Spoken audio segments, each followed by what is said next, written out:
Entonces vamos a hablar una generalidad de la fisiología renal. Primero, la parte macro del riñón. Ustedes tienen que saber que el riñón es un órgano que se encuentra primero se encuentra alrededor de una cápsula renal. Luego le sigue una parte macroscópica que es la corteza, en donde se va a encontrar la gran mayoría de glomérulos. Una zona inferior de la corteza que es la zona yuxtamedular, donde también va a haber glomérulos y también va a haber parte del túbulo contorneado proximal, y una parte más interna que es la región cortical del riñón, en donde va a estar en forma predominante constituida por pirámides de Malpighi, que son nada más las agrupaciones de los túbulos colectores. Estructuras que son importantes en la nefrona es el glomérulo. El glomérulo va a estar constituido por esta red de capilares y por la cápsula de Bowman, y a través de este flujo que se va a originar por la arteriola aferente va a llegar a todos estos capilares y va a salir por la arteriola eferente. A raíz de ese flujo se va a producir un ultrafiltrado, y este filtrado pues va a tener muchos constituyentes que posteriormente van a ser reabsorbidos, como lo vamos a ver. Otra característica importante, que en esta zona adyacente se encuentra el aparato yuxtaglomerular y la zona de la mácula densa, que no es más que todo células especializadas en detectar cambios en la osmolaridad para el caso de la mácula densa, y para el caso del aparato yuxtaglomerular son células encargadas de notar la diferencia de presión y la diferencia de flujo, para con eso poder activar sustancias como la renina y activar el sistema renina-angiotensina-aldosterona, y secretar posteriormente sustancias vasoconstrictoras que permitan aumentar el flujo renal. Muy bien, entonces ahora de una forma más detallada, de una forma más espacial, vamos a ver la imagen de la cápsula de Bowman, el glomérulo, arteriola aferente y arteriola eferente, y el aparato yuxtaglomerular. Por si acaso, el aparato yuxtaglomerular son células que nada más han evolucionado un poco diferente, pero vienen del mismo linaje que las células endoteliales que están aquí en los vasos, y van a tener la capacidad de detectar disminución del flujo, de volumen y de la presión hidrostática acá en esta zona de los capilares, el arteriola aferente sobre todo. Con esto va a liberar sustancias como la renina, que va a viajar hasta el hígado y va a convertir el angiotensinógeno en angiotensina, y ya posteriormente con la enzima convertidora de angiotensina en el pulmón, esto se convertirá a angiotensina 2, y la angiotensina 2, como sabemos, es un gran vasoconstrictor que obviamente va a aumentar la resistencia vascular sistémica, y como consecuencia va a mejorar el flujo en forma global renal. Bien, acá tenemos zonas de la mácula densa. Esta era la otra estructura que estaba adyacente. La gran pregunta es, ¿en dónde se encuentra la mácula densa? Si nosotros vamos a la fotografía anterior, la mácula densa va a estar casi en esta estructura, ¿no? En la parte terminal de la porción ascendente del asa de Henle. Y en esa zona hay una parte del túbulo que se ha modificado, son células anchas, cuboidales, que se caracterizan por ser receptores osmóticos o tener variaciones o ser sensibles a las variaciones de osmolaridad. Si por ejemplo detectan que hay mucho sodio en la parte del túbulo distal o la parte final del asa, de la porción ascendente del asa de Henle, y mucho cloro, entonces va a enviar señales ¿a dónde? A las células del aparato yuxtaglomerular para que se secrete renina, y como consecuencia de la renina se active el sistema simpático también, el sistema renina-angiotensina-aldosterona, y origina una vasoconstricción para que se pueda disminuir un poco el flujo, y de esta manera no se pierda tantos solutos como el sodio y el cloro.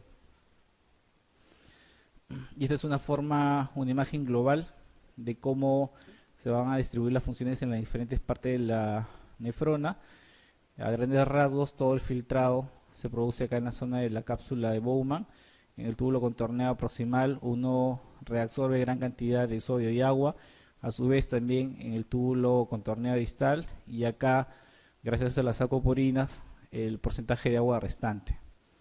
El resto, la asa de Henle, la porción descendente y la porción ascendente, va a servir para un intercambio de iones que básicamente van a estar regulados en función de los requerimientos del cuerpo. Si hay necesidad de reabsorber más bicarbonato, se reabsorberá más bicarbonato a nivel del túbulo distal y a nivel de las porciones ascendentes de la asa de Henle. Si es necesario tener más sodio, entonces, o eliminar sodio y eliminar potasio, entonces se eliminarán en esta porción de la asa de Henle, la porción final descendente de la asa de Henle, en donde está el cotransportador de sodio, potasio y dos cloros, que dicho sea de paso es el lugar donde actúa Los diuréticos ASA, como la furosemida, la bumetadina también, inhibe esto, entonces uno sigue perdiendo potasio, ¿no? Y ya no tiene los intercambiadores de sodio por 2 cloros. Bien, de acuerdo a eso, a esas explicaciones, vamos a comenzar a responder las preguntas, y si hubiera que ahondar un poco más en cada una de ellas, se va a hacer, ¿no? De acuerdo a la necesidad de la pregunta. La primera pregunta entonces es, ¿la mácula densa es una parte especializada de dónde? Si vimos dónde se ubicaba la mácula densa, ¿no? Se ubicaba en el intersticio o se ubicaba en la parte final ascendente del asa de Henle. Entonces, ¿estaba en el túbulo contorneado proximal? Negativo, esta no es, ¿no? En el segmento grueso de la porción descendente, tampoco. En el segmento delgado del asa de Henle no dice cuál, delgado, descendente o ascendente. En el segmento grueso de la rama ascendente del asa de Henle, entonces si uno voltea, va al anterior, uno puede ver acá en este gráfico, ¿no?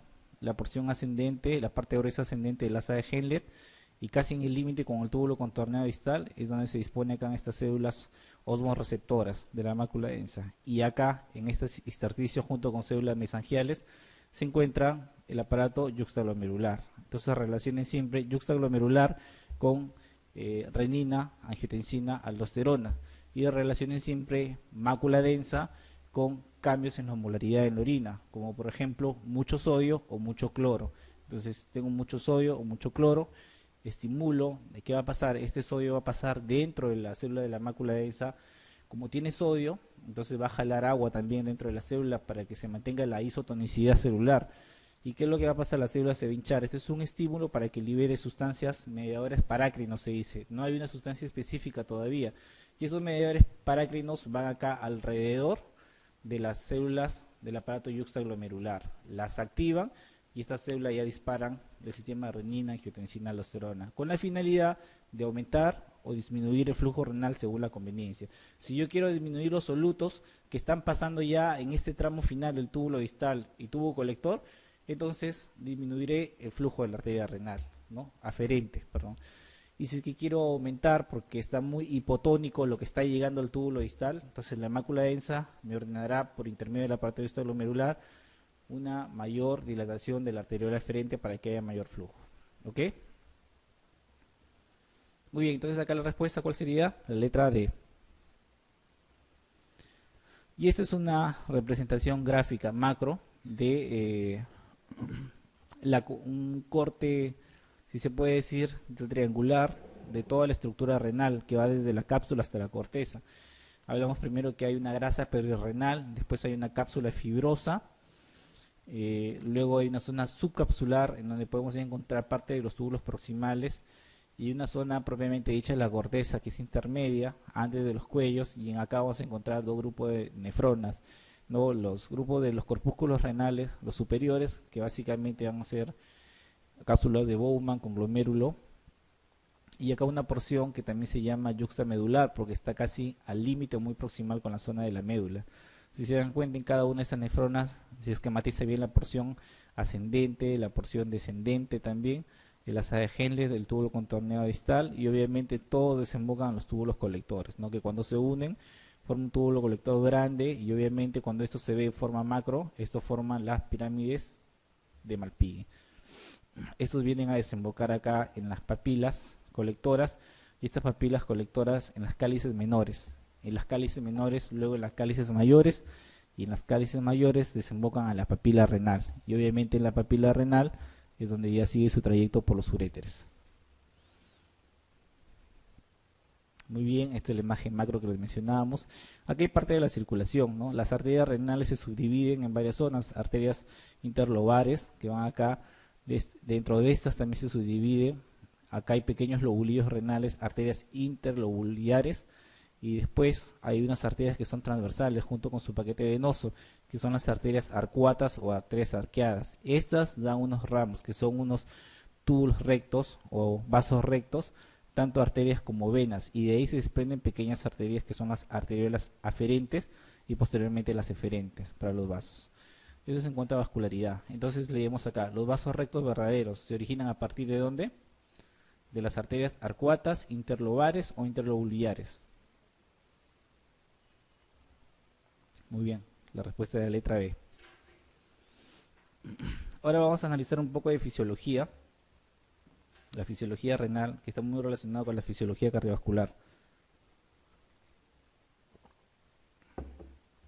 Ok, entonces primero tenemos que entender la noción del gasto cardíaco.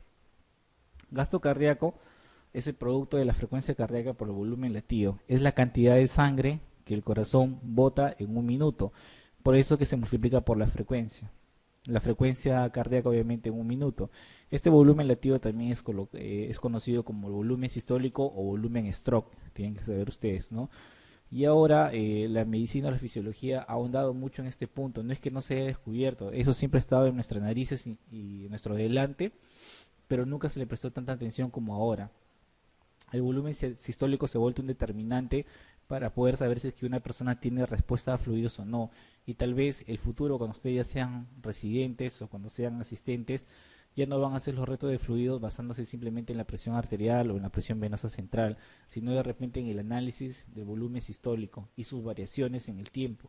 Entonces es importante que tengan este concepto. Si el volumen latido o el volumen sistólico disminuye, todo el gasto cardíaco disminuye. Se puede compensar un poco con la frecuencia cardíaca aumentada por respuesta simpática, pero eso va a tener un tope. Va a llegar un punto en que por más que aumente la frecuencia cardíaca, ya no va a haber suficiente gasto cardíaco mantenido, porque el volumen sistólico siempre va a ser menor. Les pongo un ejemplo. Un joven que se amputa la pierna y tiene una hemorragia que no ha sido detenida.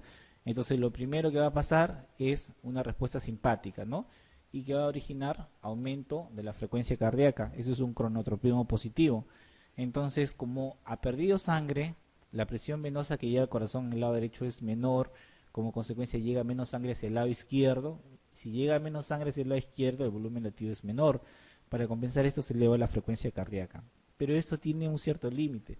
Si sigo perdiendo sangre, el volumen latido va a seguir disminuyendo y la frecuencia va a seguir aumentando hasta un tope en donde ya se va a hacer nocivo. Y el gasto cardíaco finalmente que se mantenía va a comenzar a disminuir. Tal vez ese es el principio para enfocar ahora los shocks, ¿no?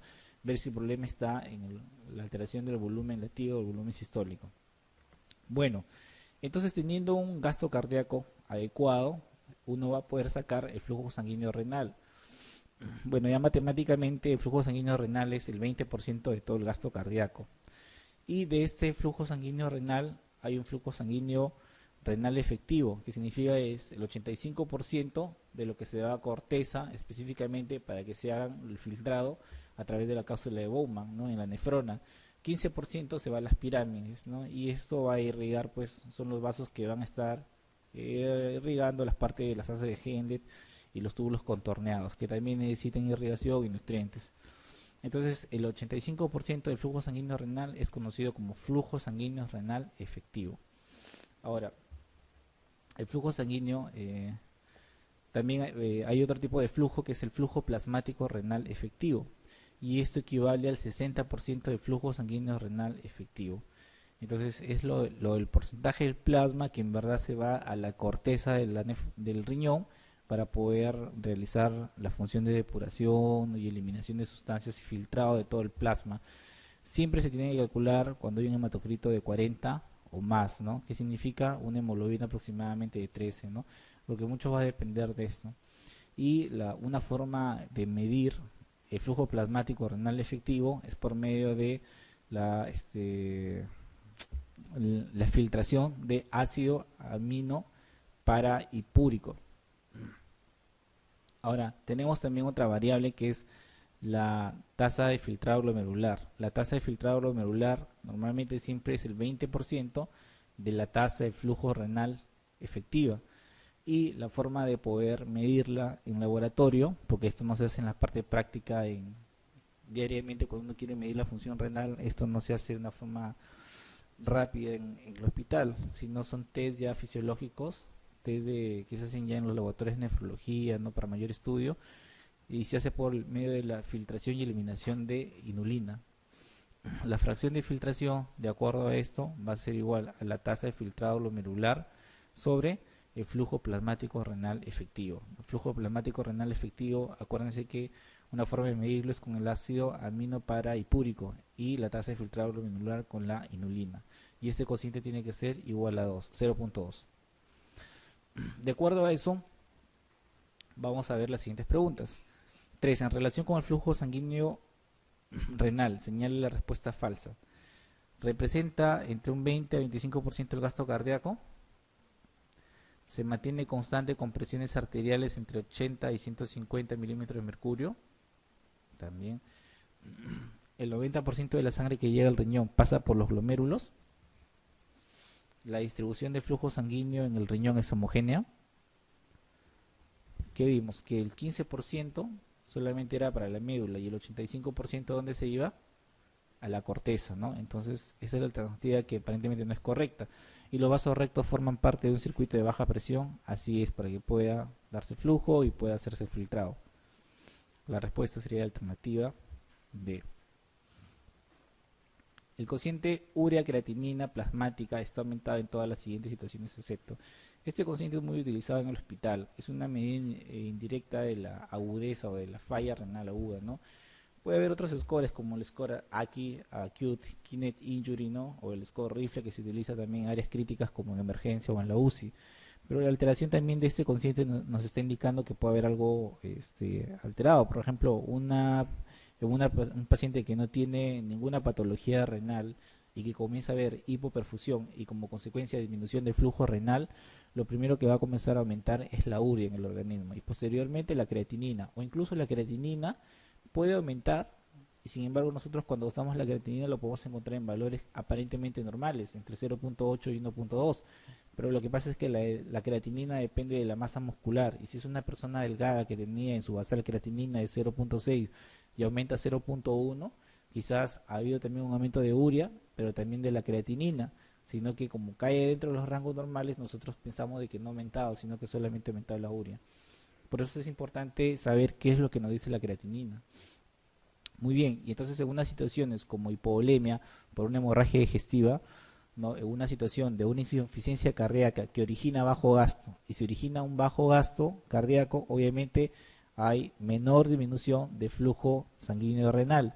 Y si hay menor disminución de flujo sanguíneo renal, obviamente va a comenzar a aparecer una falla renal aguda y elevación de la urea. La deshidratación te da también igual situaciones de hipovolemia y situaciones de disminución del flujo renal.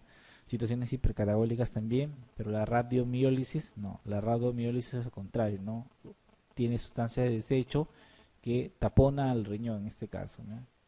Entonces esta alteración de urea-creatinina en forma aguda se eleva en las 4 primeras, ¿no? Ahora vamos a hablar de clearance. El concepto de clearance es lo mismo que un concepto de depuración. Y eso es la creatinina en orina por el volumen de orina sobre la creatinina plasmática, ¿no? El ácido paraaminohipúrico, bueno, una vez que es filtrado y secretado, esta prueba se realiza en un solo paso y después es totalmente eliminado, no queda nada en el organismo y es una forma de poder medir el flujo plasmático renal efectivo, que es el 20%, es el 60% del flujo plasmático renal. La inulina, obviamente, no sufre reabsorción ni secreción tubular, tal como uno lo coloca en la sangre, tranquilamente así lo encontramos nosotros cuando se dosa en orina. El clearance de creatinina sobrevalora la tasa de filtrado glomerular. Y eso es importante, justamente va a lo que les decía, ¿no? El clearance de creatinina sobrevalora a veces la tasa de filtrado glomerular, porque el clearance se secreta y la tasa de filtrado glomerular sirve para ver ese porcentaje de secreción y es bloqueado por la cimetidina y el trimetoprim. En cambio, el clearance de urea infravalora la tasa de filtrado porque la urea normalmente se reabsorbe en el organismo, se reabsorbe en los túbulos. ¿Qué es lo que pasa? Cuando una falla renal aguda, la urea es la que no se deja de absorber, es lo que ocurre en la primera alteración. Por eso es que nosotros acá, cuando vamos a la anterior diapositiva, vemos que el cociente urea-creatinina plasmática está aumentado. ¿Qué significa? Que urea sobre creatinina, para que aumente tiene que aumentar primero la urea, ¿no? Entonces se altera, obviamente, de una forma aguda primero la urea. ¿Por qué? Y esta alteración infravalora la tasa de filtrado glomerular porque la urea simplemente se reabsorbe. Si el riñón está mal, deja de reabsorberse. Ahora, el clearance de creatinina, al contrario, sobrevalora la tasa de filtrado glomerular. Si uno tiene bastante masa muscular, va a tener una mayor clearance de creatinina, o la creatinina se va a depurar más, y esto aparentemente nos va a dar un aumento de la tasa de filtrado glomerular, pero no, la creatinina va a depender en este caso de la masa glomerular, ¿no? Y tal es así que tenemos personas que pueden tener mucha masa muscular y obviamente la creatinina va a tener valores mayores. Por ejemplo, en esta persona puede ser de 1.6 a 1.8, y en esta otra persona el clearance de creatinina, la creatinina, perdón, basal puede ser 0.6 a 0.4. Entonces, cuando esta persona presenta una creatinina de 0.8, nosotros tenemos que ver la progresión del aumento de la creatinina. Por eso acá no está en las diapositivas, pero tal vez ustedes puedan ir y visitar la página del Acute Kidney Injury, ¿no? O en donde se hablan los artículos acerca del score rifle para falla renal aguda. Ustedes van a ver que no les dan un valor de creatinina solamente, sino también les dicen el porcentaje de elevación. Por ejemplo, la R, que significa riesgo en el score rifle, menciona si la creatinina aumenta por 1.5, entonces ese riñón está en riesgo. La I de rifle, que significa injury, entonces ese es que aumenta por 2. Y la F de failure significa si la creatinina aumenta por 3, ¿no? Y la L es loss of function, pérdida de la función, y la E es end-stage kidney disease, ¿no? Que es enfermedad renal terminal. Los que utilizamos para la parte aguda son las tres primeras: R de riesgo, I de injury y la F de falla renal. Y si se dan cuenta, una forma de ver no es el valor de creatinina, sino es ver cómo va aumentando. Si tenía una creatinina de 1, por ejemplo, y de ahí aparece en 1.5, estoy en R. Si aparece por 2, estoy en la I, y si aparece por 3, estoy en la F. Entonces, esto va asociado con cambios en el medio interno, como acidosis metabólica, alteraciones en el potasio, en hiperpotasemia. ¿Y para qué nos sirve? Para poder establecer medidas tempranas. Este paciente es un paciente joven que no tenía falla renal, solamente está haciendo una falla renal aguda, entonces tiene que entrar temprano a diálisis para salvar ese riñón. Bueno, lo importante es que se queden con la idea y que el valor en forma estática de la creatinina no es importante, ¿no? Sino la forma como va progresando en una falla renal. 5. Señale cuál de las siguientes determinaciones calcula más exactamente la filtración glomerular. Bueno, la tasa de filtrado glomerular, vimos con qué sustancias se podía realizar, se medía en forma indirecta. Es una pregunta, creo, de CTO que les hacen o que siempre le viene en el examen, ¿no? Con el test de inulina, ¿no? Y para verla, el flujo sanguíneo renal efectivo era con el ácido para amino y púrico, ¿no? Pregunta 6. En relación con la urea, señale la respuesta correcta. Su concentración en sangre es independiente del aporte proteico de la dieta.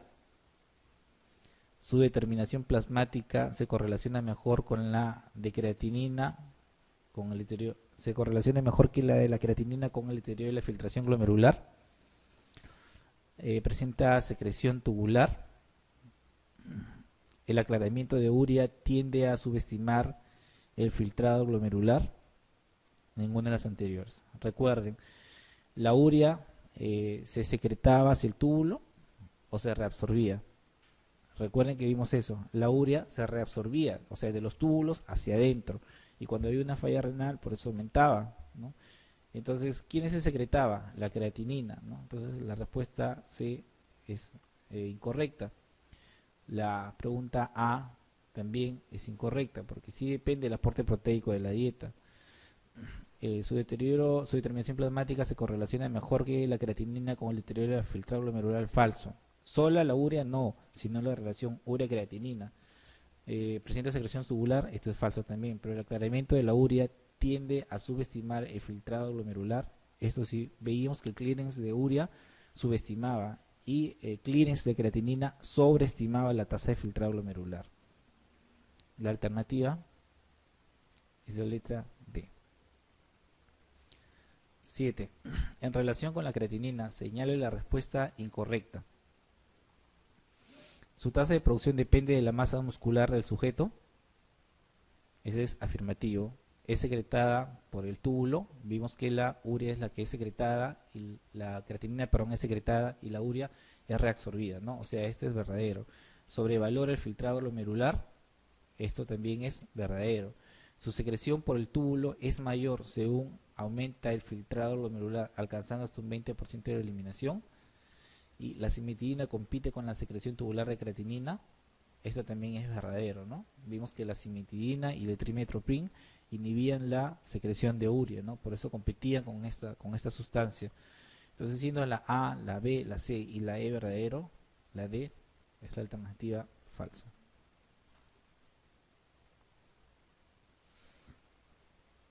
Muy bien. La pregunta 8. Con los siguientes datos, tenemos sodio 145 miliequivalentes, potasio 5 miliequivalentes, glucosa 180 miligramos por decilitro. Calcule la osmolaridad plasmática efectiva.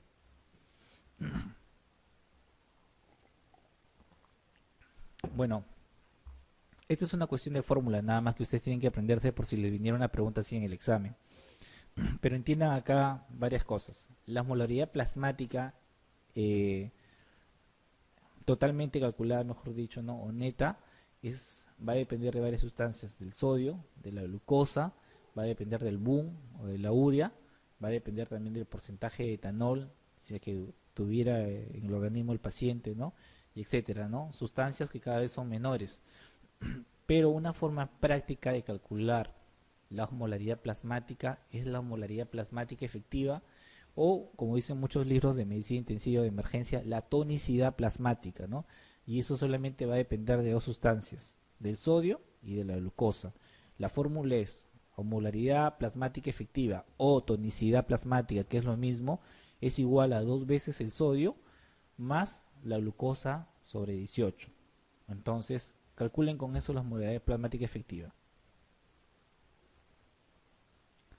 310, y vamos a ver con la siguiente fórmula. Acá les di la osmolaridad sérica, ¿no? En la urea, y acá agregan uno más, el etanol entre 18 o 1.18, etcétera, ¿no? Es una fórmula mucho más compleja que en forma práctica no se utiliza, ¿no? Uno utiliza más la osmolaridad efectiva. Y acá la tenemos, osmolaridad efectiva, acá falta una E como subíndice, o tonicidad plasmática. 2 veces el sodio más la glicemia entre 18. Y podemos ver acá, ¿no? Si tiene 145 de sodio más 5 de potasio por 2, ¿no? Sobre la glicemia entre 18. Y esto nos va a dar 300 más 10, 310.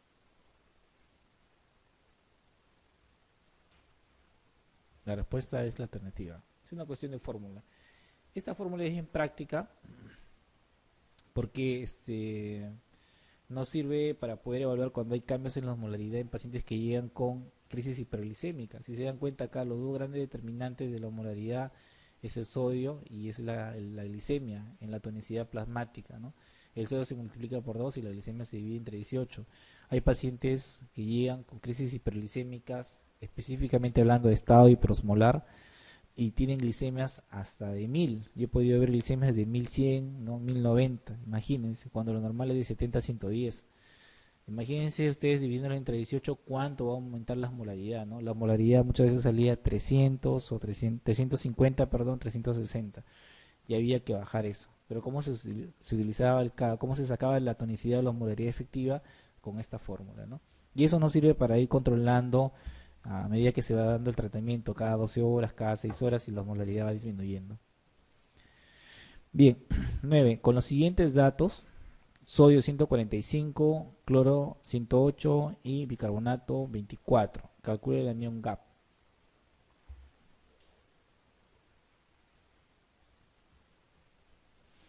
Muy bien, ¿qué calcula el anión GAP? Primero hay que tener esa idea. Entonces hay un principio de electroneutralidad, que la suma de todos los aniones tiene que ser la suma de todos los cationes. Van a ir por una barra divididos por una barra de igual. Lo que tienen que saber ustedes es que hay cationes medibles, aniones medibles, y también en este lado hay cationes no medibles como aniones no medibles.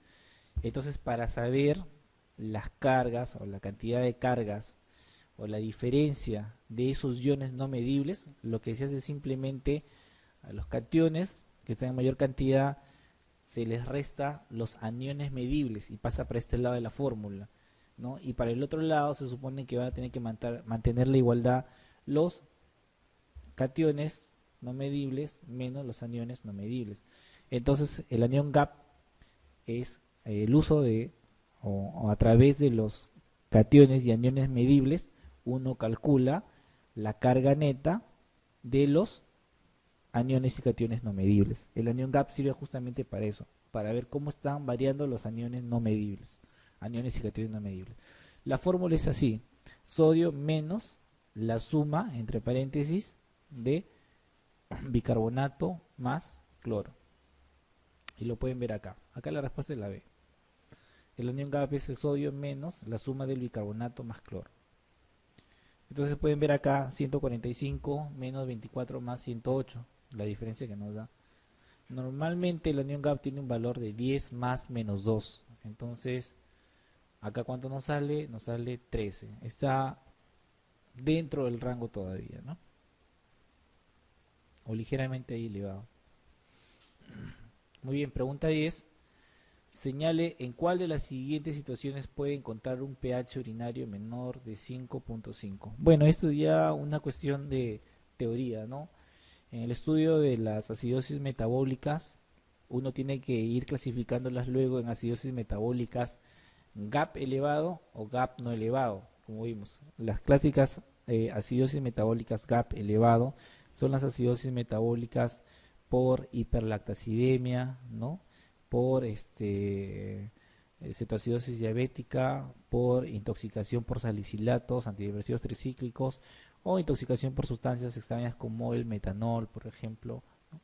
Bien, y los clásicos cuadros de acidosis metabólica GAP no elevado, o mejor dicho GAP normal o no elevado, entonces son las acidosis tubulares renales, uno, ¿no? Para fallas renales también, es pérdida gastrointestinales de bicarbonato, y también cuando hay alteraciones o derivaciones ureterales que se hace a veces, ¿no? Por medidas de tratamiento. Entonces uno tiene acá, y también el consumo de acetazolamida en las acidosis GAP no elevado. Entonces uno, para poder encontrar o para poder diferenciar cuando sospecha una acidosis metabólica GAP no elevado, ¿no? Uno va haciendo la clínica en el paciente. ¿Este paciente tiene diarrea? No, no tiene diarrea. ¿Tiene una alteración estructural o una operación que se le ha hecho a los uréteres, no a los riñones? Tampoco, entonces no va a ser eso. ¿Tiene pérdidas gastrointestinales? Tampoco. ¿Consume acetazolamida? Tampoco. ¿Qué me queda en las hipótesis? Esta acidosis metabólica puede ser una acidosis tubular renal. Las acidosis tubulares renales, la del tipo 2 es la proximal. La del tipo 4 es la que no pierde potasio, y la de tipo 1 es la acidosis distal, ¿no? Entonces, ¿cómo diferenciar cada una de ellas? Hay un valor de corte que nosotros usamos en el laboratorio o en el hospital, que es 5.3. Algunos libros mencionan 5.5, como ven acá ustedes en la diapositiva.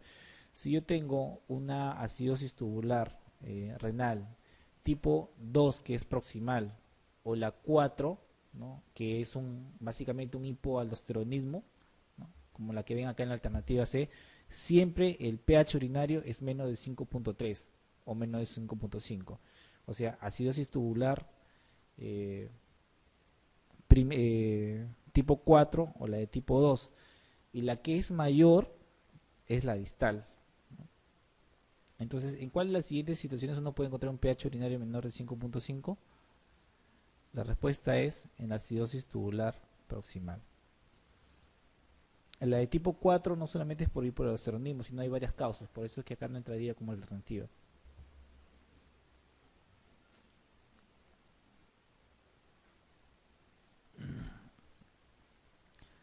Muy bien, pasamos a la pregunta 11. Entonces ya vimos un poco de fisiología renal, depuración de los electrolitos en cada parte de la nefrona, vimos las fórmulas de flujo renal y también las sustancias que sirven para medir la tasa de filtración glomerular, como también el flujo plasmático renal efectivo, ¿no? Ahora vimos también osmolaridad plasmática, que es importante, y sus determinantes. Ya vimos que el determinante de la tonicidad es el sodio y la glicemia. Ahora vamos a pasar al siguiente punto. Señale cuál de las siguientes circunstancias no es causa de falsos positivos en la determinación de hematuria en tiras reactivas. Vamos a analizar un poco o hablar un poco de los exámenes de orina. Entonces, mejor dicho, hematuria, ¿por qué podría producirse? Es otra forma de ver la pregunta. Una infección urinaria puede dar hematíes en el estudio de las tiras o en el sedimento. Sí, también. El ejercicio intenso, ¿no? Si yo hago ejercicio intenso, aumento la frecuencia y la contractibilidad.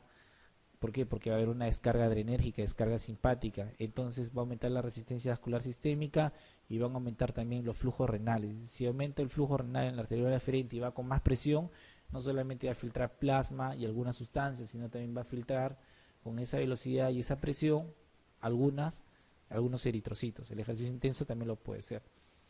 Cuando yo tengo un síndrome de crash, síndrome, ¿no? Un síndrome de aplastamiento, entonces se va a producir la mioglobinuria, ¿no? ¿Por qué? Porque hay alteración y daño de las células musculares, ¿no? Y entonces estas células musculares tienen la mioglobina, que es una sustancia que se comporta o da una tinción en la orina muy parecida a la hemoglobina cuando se está eliminando, que está en los glóbulos rojos. Entonces me va a dar un falso positivo. La mioglobinuria, en resumen, que se produce por el síndrome de crash o síndrome de aplastamiento, da un falso positivo también en las tiras reactivas como si fuera hemoglobina. La tira reactiva lee tan por igual la hemoglobina que la mioglobina. Contaminación menstrual también, si une una muestra de orina, ¿no? Está menstruando y puede contaminar con algunos eritrocitos, también va a salir positivo, ¿no? En las tiras reactivas. Y la terapia con tratamiento con vitamina C, ácido ascórbico, no tiene nada que ver acá, ¿no? Esta sería la alternativa.